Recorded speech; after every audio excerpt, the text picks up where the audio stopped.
श्री गणेशाय नमः। अवधूत चिंतन। श्री गुरुदेव दत्त। श्री स्वामी समर्थ। जय जय स्वामी समर्थ। स्वामी स्वतः आले आहेत, मग चिंता कशाची करताय? आता सगळं चांगलंच होणार, फक्त विश्वास ठेवा स्वामींच्या नियोजनावर। कधीच शंका दाखवू नका, स्वामींचे नियोजन कधीच व्यर्थ जात नाही आणि जे काही होतं ते आपल्या भल्यासाठीच होतं। स्वामी बघतायत तुम्ही स्वतःला किती बदललं आहे। जे आहे तुमच्या स्वतःच्या हक्काचं, तेही तुम्ही त्यांच्या विश्वासावर सोडले। चूक नसतानाही खूप दुःख सोसले। चिंता करू नका, आता तुमचे उत्तर स्वतः स्वामी देतील। तुम्हाला जर असं वाटत असेल की महाराजांनी प्रत्येक क्षणाला तुमचं संरक्षण करावं, तर त्यांनी जे तुम्हाला कवच कुंडल दिला आहे त्याचा वापर करावा लागेल। जसं महाभारतात कुंतीपुत्राला कवच कुंडल होती, तशी माऊलींनी आपल्यासाठी नित्यसेवेच्या रूपाची कवच कुंडल दिली आहे। नित्यसेवा ही कोणत्याही वेळी कोणत्याही ठिकाणी केली जाते, परंतु शक्यतो सकाळी देवघरात ती सेवा केल्याने दिवसभरात आपल्यासाठी नित्यसेवा एक कवच कुंडल बनून राहते। नित्यसेवेत स्वामी स्तवन करा, 11 वेळा माऊलींचा एक जप करा, एक माळ गायत्री मंत्र 24 वेळा, लक्ष्मी मंत्र 24 वेळा, हा तुम्ही करा। महामृत्युंजय मंत्र 3 अध्याय, स्वामी चरित्र 1 ते 11 वेळा, कालभैरवाष्टक ही सेवा म्हणजे नित्यसेवा। ही सेवा म्हणजेच कवच कुंडल, आणि ही सेवा केल्याने मला तुमच्या क्षणाक्षणाला जवळ करतील। आता तुमच्या प्रारब्धाचाही विरोध कमी होईल, समाधान मिळेल। वास्तू शुद्ध होते, प्रारब्ध करण्याची तुमची क्षमता वाढेल। घरात साप्ताहिकता वाढेल, सांसारिक अडचणी कमी होतील, प्रेमभाव निर्माण होईल आणि घरात भगवंताचा वास राहील। काळजी मिटेल, भेटी जाईल, संकटांची जास्त अडचण होणार नाही। तुमच्यामध्ये ती क्षमता येईल आणि तुमच्या गरजाही कमी होतील। लक्षात ठेवा बाळांनो, या जगात आपलं स्वतःच असं काहीच नाही। जे काही आहे ते तुमच्या जवळ तात्पुरत आहे।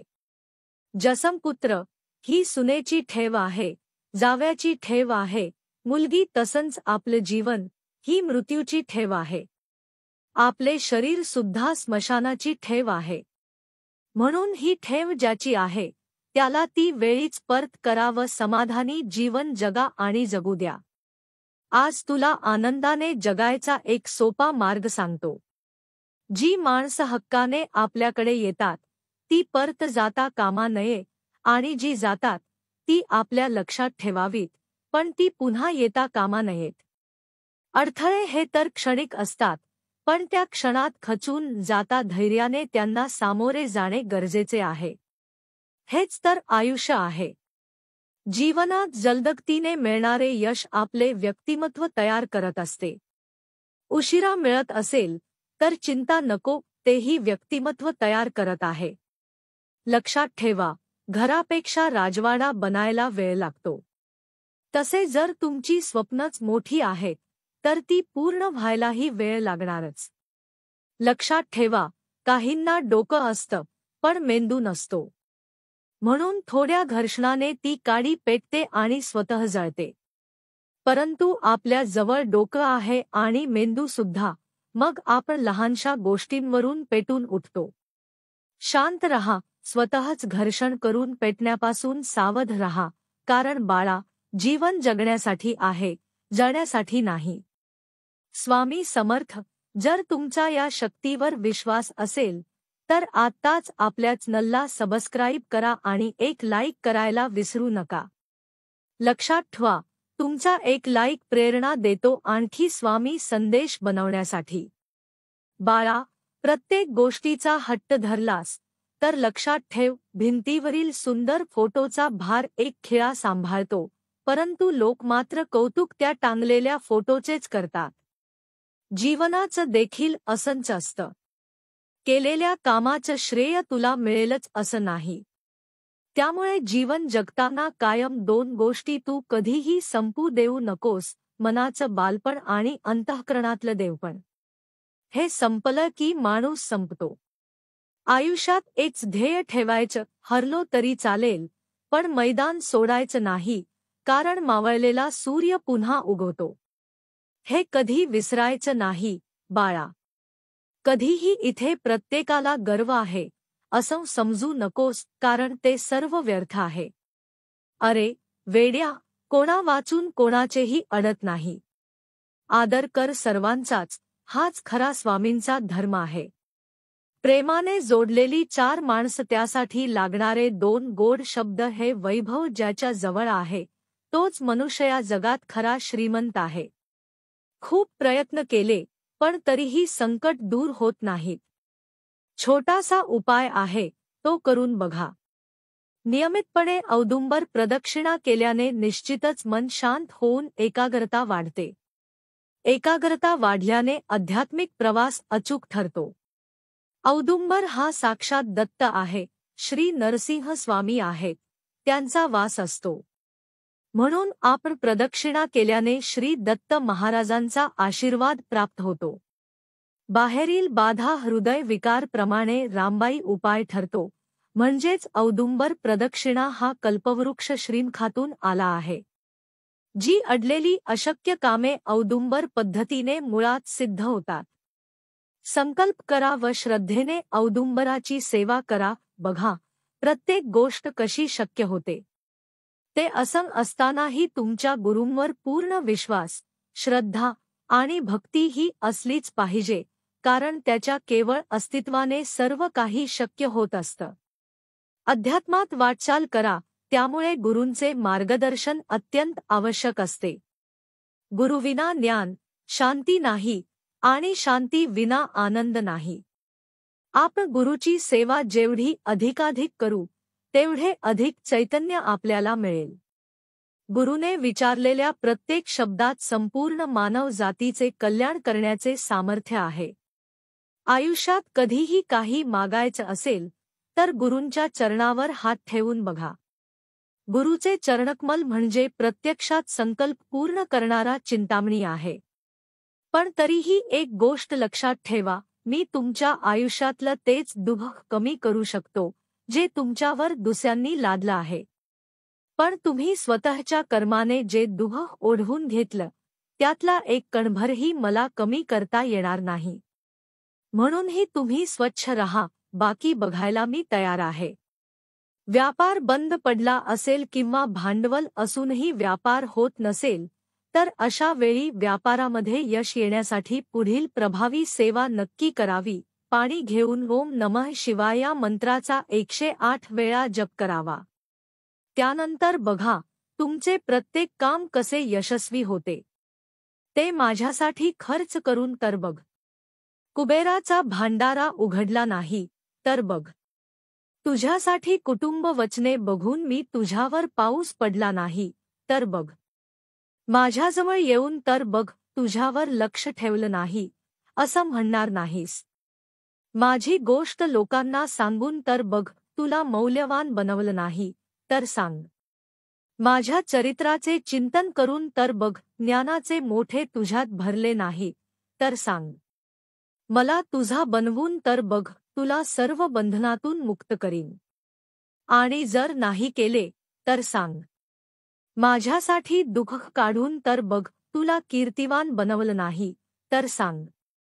माझ्या मार्गावर चालून तर बघ, तुला शांत बनवलं नाही, तर सांग. माझे कीर्तन करून तर बघ, स्मरणात करायला नाही असं काही तू माझं सांग. प्रत्येक तुला नाही बनवलं, तर सांग. जीवनातील प्रत्येक परिस्थिती ही तात्पुरती असते. जेव्हा तुमच्या जीवनात चांगले दिवस असतील, तेव्हा तुम्ही त्याचा पूर्ण आनंद घ्या, आणि जेव्हा दिवस चांगले नसतात, तेव्हा लक्षात ठेवा, तुमचे चांगलेच होणार आहे. श्री स्वामी समर्थ हा जप करा.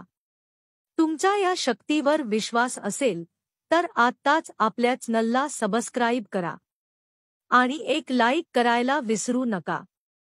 लक्षात ठेवा, तुमचं एक लाईक येतं आणि प्रेरणा देतं आणखी स्वामी संदेश बनवण्यासाठी.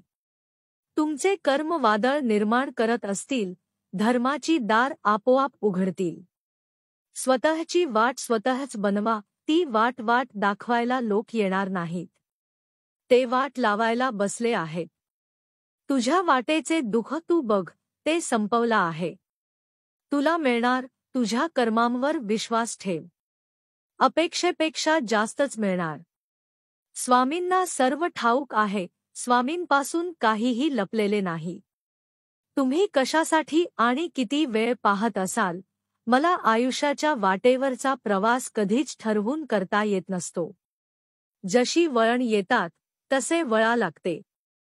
चढउतार नसतील तर ते रस्ते कसले, आणि तडजोडी नसतील तर ते आयुष्य कसले. बाळा, मी तुझाच आहे हे स्वतःला ठणकावून सांग. तुझ्या मनाला एक गोष्ट नक्की लक्षात ठेव, जे होत आहे ते स्वामींच्या इच्छेने होत आहे. जे होणार तेही स्वामींच्या इच्छेने होणार, आणि जे झालं तेही स्वामींच्या इच्छेने. म्हणून कधीच कुठल्याच अंधश्रद्धेच्या आहारी जाऊ नकोस. लक्षात ठेव, जो चिंता करेल तो दुःखी राहील, जो चिंतन करेल तोच सुखी होईल. ज्यावेळी आपल्या दैनंदिन जीवनात अडचणी आणि संकटांची वाढ होते, तेव्हा समजून घ्यावे की आपली सेवा स्वामी महाराजांच्या चरणी रुजू झाली आहे व त्यांनी आपले प्रारब्ध मिटवण्याचे कार्य जलदगतीने सुरू केले आहे. शांत राहून निरीक्षण करायला शिका. प्रत्येक गोष्टीवर प्रतिक्रिया देणे गरजेचे नसते. तुला कोणी विचारलं, आयुष्यात काय केलंस आणि काय मिळालं, तर सरळ सांग की जे गेलं ते कधीच माझं नव्हतं, आणि जे मिळालं ते स्वामींनी माझ्यासाठीच ठेवलं होतं.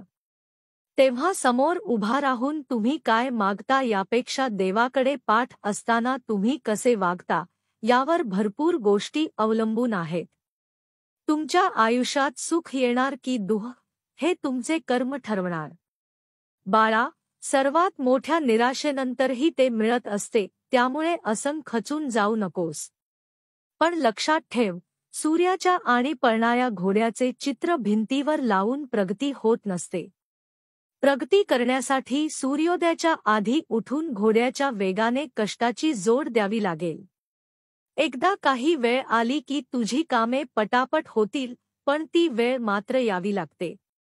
त्याच्या अगोदर तू कितीही प्रयत्न केलेस तरी ती वेळ योग्य नसते, म्हणून कामे होत नाहीत. तुझा माझ्यावरचा विश्वास खरा आहे. तू स्वार्थीपणाने माझ्याकडे पाहू नकोस. तुला ज्या परिस्थितीत घातलं जातं ती तुझी वेळ आहे. ती वाईट वेळ सर्वांवर येणार आहे. तुझ्या बाबतीत भरपूर चुकीच्या गोष्टी करण्याचा लोक प्रयत्नही करतात. पण एक गोष्ट लक्षात ठेव, तुझ्या जीवनाची दोरी आणि सर्व सूत्र स्वामींच्या हातात आहेत, त्यामुळे तुझं कोणीही आणि काहीही वाकड करू शकणार नाही. नशिबाचे सगळेच फासे आपल्या मनाप्रमाणे पडतील असे नाही, पण जसे पडतील त्या परिस्थितीत तुला आयुष्याचा डाव जिंकता यायला हवा. कोणीही सेवानिष्ठ होत नाही. यथायोग्य वेळी त्याला सात्विक मिळत नाही. करताना मनात जर मेवा मिळवण्याचा भाव असेल तर सेवेला किंमत राहत नाही. मनाप्रमाणे मिळवण्याचा भाव असेल तर सेवेला किंमत नाही. माझ्या प्राणप्रिय स्वामी भक्तांनो, एकदा का परमेश्वराची आपल्यावर कृपा झाली की मग आपण आपले आयुष्य आनंदाने जगू लागतो. ती कृपा प्राप्त करण्याचा एकच मार्ग आहे, ते म्हणजे नामस्मरण. ज्या दिवशी तुम्ही मनापासून आणि पूर्ण श्रद्धेने नामस्मरण करायला सुरुवात कराल, त्या दिवशी तुमचे प्रॉब्लेम संपतील. तुमच्या इच्छाही पूर्ण होतील. हे संपेपर्यंत श्री स्वामी समर्थांचा जप केल्यास 100% तुमचे प्रॉब्लेम दूर होतील.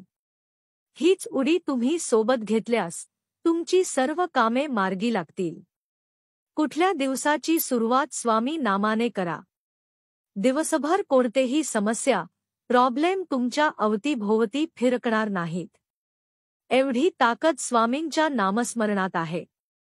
जो भक्त अधिक कठीण प्रसंगातही स्वामी चरणी निष्ठा कायम ठेवतो, आपले काम करत राहतो, त्याच क्षणी स्वामी त्याची प्रार्थना ऐकतात आणि त्याला त्याच्या सेवेचे फळ देतात. भुकेलेल्यांना खाऊ घाला, तुमचे कल्याणच होईल. तुमच्या मनात जे चालले ते प्रत्यक्षात येणार. फक्त महाराजांच्या नावानेच तुमची वाईट वेळही निघून जाईल. सगळं व्यवस्थित होईल, पण एकदा स्वामींच्या चरणावर डोकं ठेवा. जे संकट, प्रॉब्लेम असेल ते त्याच दिवशी संपतील. संध्याकाळपर्यंत खूपच गोड बातमी मिळेल. श्री स्वामी समर्थांच्या नावाचा तुम्ही विश्वास ठेवा. तुम्हाला विश्वास असेल तर आत्ताच आपल्या चॅनलला सबस्क्राईब करा आणि लाईक करायला विसरू नका. सूर्य बोलत नाही, त्याचा प्रकाशच त्याचा परिचय देतो. त्याचप्रमाणे तुम्ही तुमच्याबद्दल काहीच बोलू नका, उत्तम कर्म करत राहा. लोकच तुमचा परिचय देतील. श्री स्वामी समर्थ. आपली इच्छा पूर्ण होणारच हा विश्वास ठेवा आणि स्वामींवर निशंक सोपवा. कर्म करत राहा, फळ मिळणारच. किती दिवसांचे आयुष्य असते. आजचे अस्तित्व उद्या नसते. मग जगावे ते हसून खेळून, कारण या जगात उद्या काय होईल हे कोणालाच माहीत नसते. स्वामी समर्थांचे नामस्मरण हे मनाला शांती मिळवून देते. स्वामी समर्थांचे काही संदेशही असेच आपल्याला आयुष्यात मार्ग दाखवण्यासाठी उपयुक्त ठरतात. श्री स्वामी समर्थ. कुणी कितीही सुंदर, हुशार, ताकदवान, गतिमान जरी असला तरी आपण त्या व्यक्तीकडे तेव्हाच आकर्षित होऊ जेव्हा ती व्यक्ती खरी असेल आणि अहंकारी नसेल. आजपर्यंत आपल्यासोबत जे काही घडले आहे ते सर्व देवाच्या इच्छेमुळे घडले आहे. देव सदैव आपल्या पाठीशी आहे हे सत्य कधीही विसरू नका. तुमच्यासोबत परमेश्वराला जाणण्याची भावना तुम्हाला निर्भय आणि पापरहित बनविण्यात मदत करेल. हा ठराव नाही, तर हे सत्य आहे. देव सर्वांसोबत नेहमी उपस्थित असतो. आपल्या चुकांची शिक्षा आपल्याला लगेच मिळणार नाही, पण कालांतराने ती कधीतरी मिळणारच आहे. गंगेत फक्त त्या गोष्टी धुवून जातात ज्या चुका आपल्याकडून चुकून घडतात, मात्र योजना करून केलेली पापे यमराजाकडेच धुवून काढली जातात. देवाच्या भक्तीत दुःखी असण्याचा प्रश्नच येत नाही, पण जर तुम्ही दुःखी असाल याचा अर्थ तुम्ही मायेत आहात आणि तुम्ही ते भक्तीने दुरुस्त करत नसाल, तर भक्तीने दुरुस्त करा. जर तुम्ही हा संदेश ऐकता आहात तर श्री स्वामी समर्थ असे टाईप करायला विसरू नका आणि आपल्या प्रियजनांना शेअर करायला विसरू नका. चुकीच्या आरोपांची कधीही चिंता करू नका, तर त्याचा आदर करा. लक्षात ठेवा, काळाच्या ग्रहणात चंद्र सूर्य हे जळतात. देव म्हणतो, मी कोणाचे नशीब घडवत नाही, प्रत्येक जण स्वतःचे नशीब स्वतः तयार करतो. तुम्ही आज जे करत आहात ते उद्या तुम्हाला मिळेल आणि आज ते तुमचे नशीब तुमच्या भूतकाळात कर्माचे फळ आहे. अत्याचार सहन करूनही जेव्हा तो हस्त असतो तेव्हा भगवान परमेश्वरच स्वतः त्या अत्याचार करणाऱ्याचा बदला घेतात. ज्या दिवसापासून तुम्ही इतरांमध्ये दोष शोधणे बंद कराल, विचार करा, त्या दिवसापासून तुम्हाला शांतता वाटू लागेल. मोह इतका करू नका की वाईट गोष्टी लपल्या जातील आणि इतका तिरस्कारही करू नका की समोरच्या व्यक्तीचा चांगुलपणा तुम्हाला दिसणार नाही. मनाची स्थिती वाईट असतानाही वाईट बोलू नका, कारण नंतर मन शांत होऊ शकतं, पण बोललेले शब्द नाहीत. जोपर्यंत माणसाच्या बुद्धीत आसक्ती मोह आहे तोपर्यंत त्याला काही मिळवण्याची इच्छा आणि गमावण्याची भीती नेहमी राहते. पण आसक्ती मोह संपल्यानंतर माणूस हा भावांपासून मुक्त होतो आणि वास्तविक जीवनाचा आनंद घेऊ लागतो. वेळ आपल्याला शिकवते की आयुष्य कोणाचीही वाट पाहत नाही आणि कोणाचीही वाट पाहू शकत नाही. इथे कोणालाही अचानक काही होत नाही. सूर्यही हळूहळू उगवतो आणि मावळतो. ज्याच्याकडे संयम आणि तपश्चर्या आहे तोच जग उजळवू शकतो. जर तुम्हाला कोणाबद्दल वाईट वाटत असेल तर 2 प्रकारे विचार करा. जर ती व्यक्ती महत्त्वाची असेल तर ती गोष्ट विसरून जा, आणि जर ती गोष्ट महत्त्वाची असेल तर त्या व्यक्तीला विसरून जा. नाते टिकवण्यासाठी 36 गुण नव्हे तर फक्त 4 गुण आवश्यक असतात: चांगली वागणूक, प्रामाणिकपणाचा अभिमान नसावा, तसेच मला कोणाची गरज भासणार नाही आणि प्रत्येकाला माझी गरज भासेल अशी कारणे सांगून तुम्हाला जे काही करायचं आहे ते करा. लोभाने नाही, अभिमानाने नाही, रागाने नाही, तर ते प्रेम, करुणेने, नम्रतेने आणि भक्तीने करा. जर तुम्ही खरे स्वामी भक्त असाल तर होय.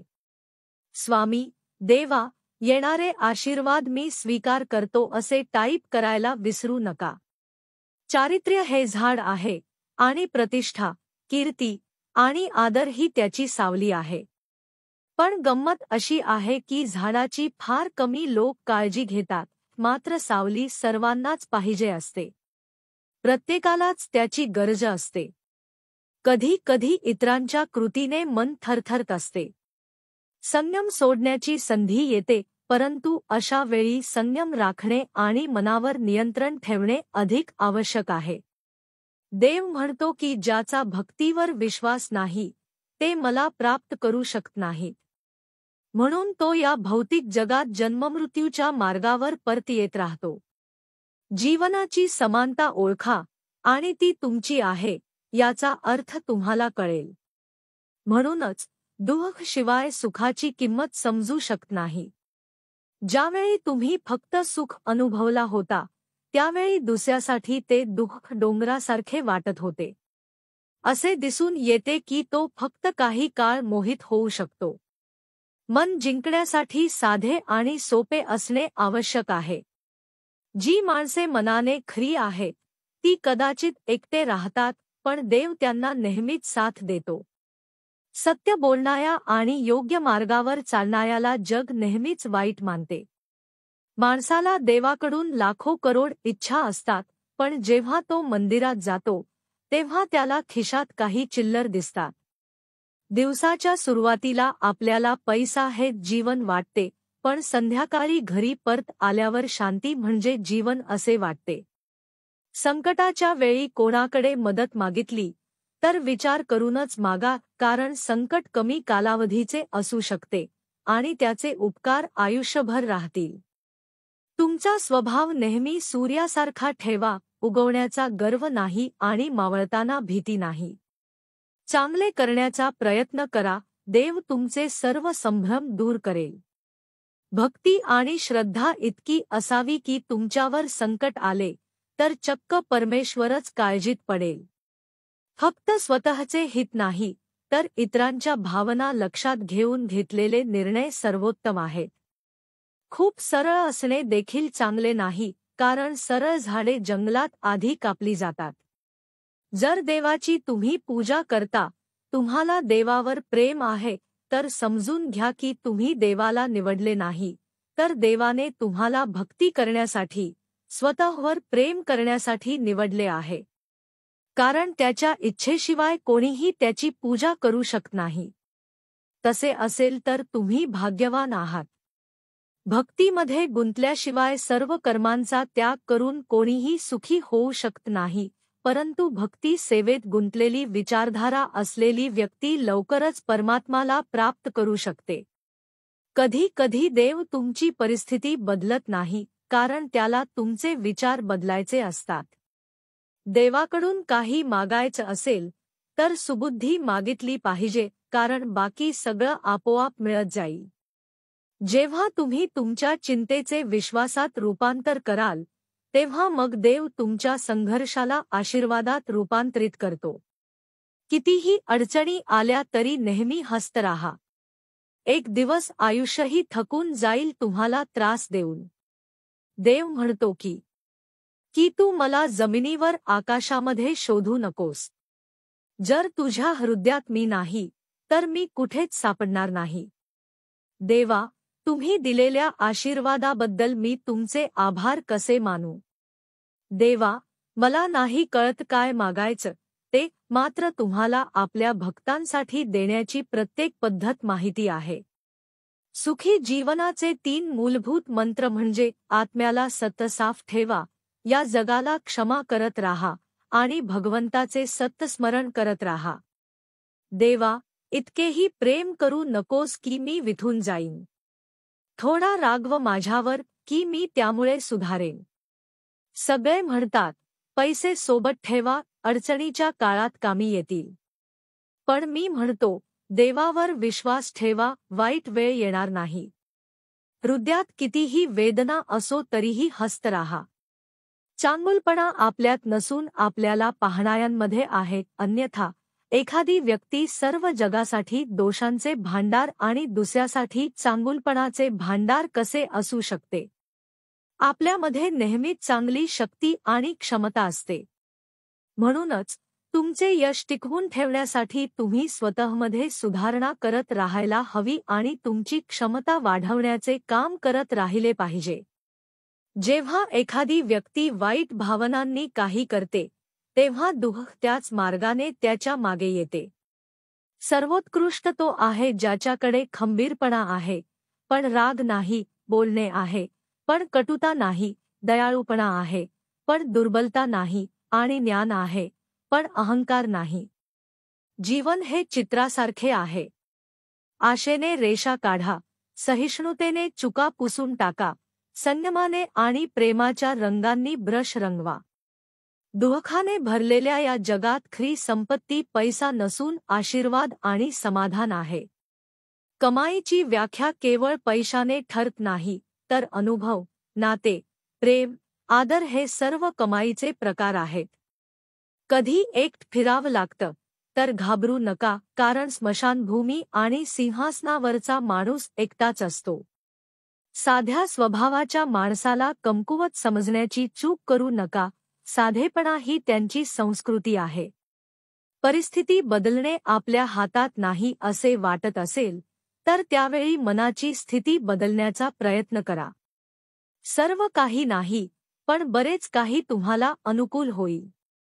भूतकाळापासून केवळ धडा घेतला जातो, मात्र सध्याच्या परिस्थितीचा विचार करून निर्णय घ्यावा लागेल.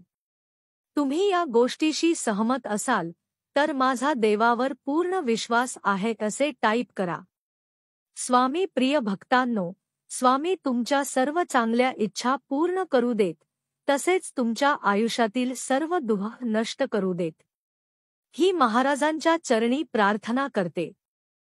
आरती हे एकाच मतेच खूप मोठे प्रतीक आहे. तुम्ही बघा, देशभरात आणि जगात सकाळी 8 वाजता भूपाळी होते. तुम्ही कुठल्याही गावी, कुठल्याही केंद्रात गेलात, तीच आरती, तीच वेळ, शेकडो माणसं स्वामींच्या समोर आशीर्वादासाठी उभे असतात.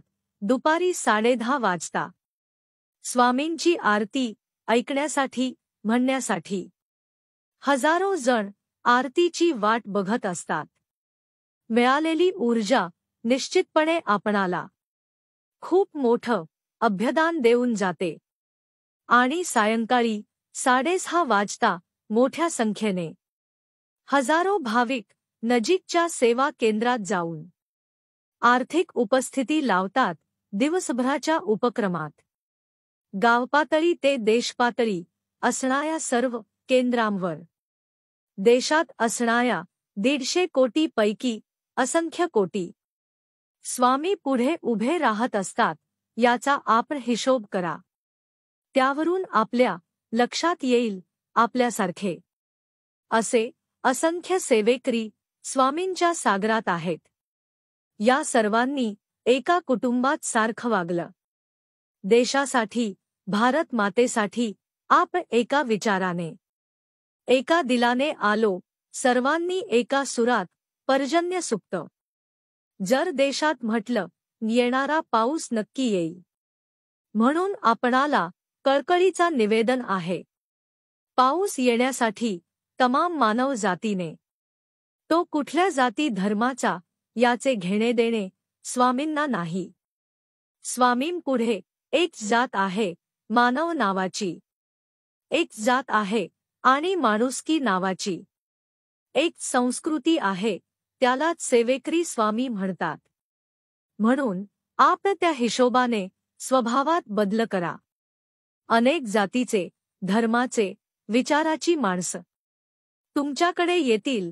त्यांना आपण स्वामींचा कार्य समजून सांगणं एवढं जरी केलं म्हणून त्याला स्वामी सेवेकरी होण्यासाठी रोज 3 अध्याय स्वामी चरित्र वाचन मनाचे करावेत.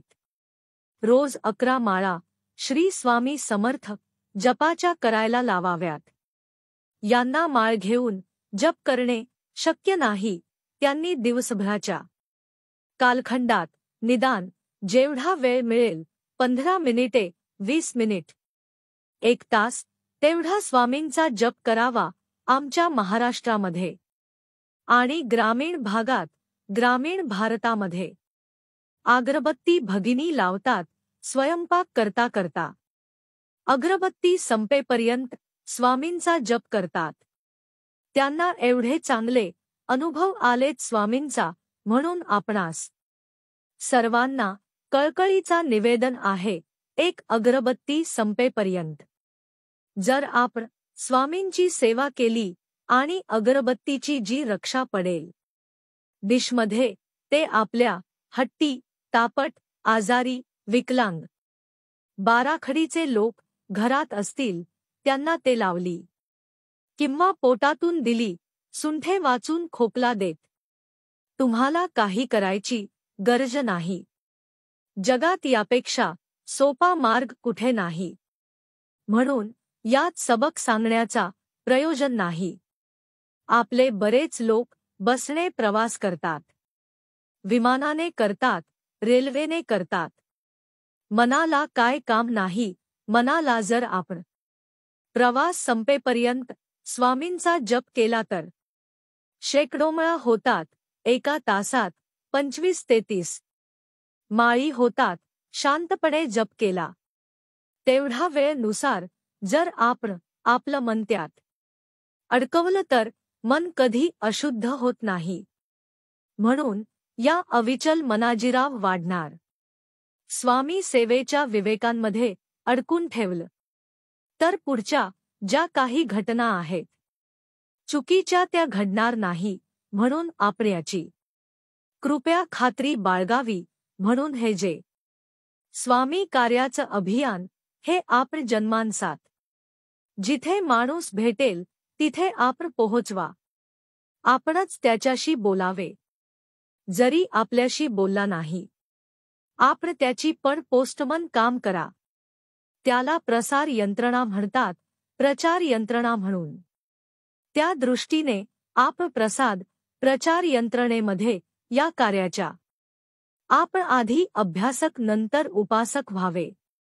अनुभव आल्यावर उपासक झाल्यावर इतरांना तो अनुभव सांगण्यासाठी प्रचारक अनेक प्रचारक झाल्यावर हा कार्याचा प्रसार आपण गावापासून देशापर्यंत ग्राम अभियानातून प्रसाद करा. हे खूप मुद्दे अभियानाच्या दृष्टीने महत्वाचे, इतर माणसं स्वभाव चढण्याच्या दृष्टीने महत्वाचे आहेत.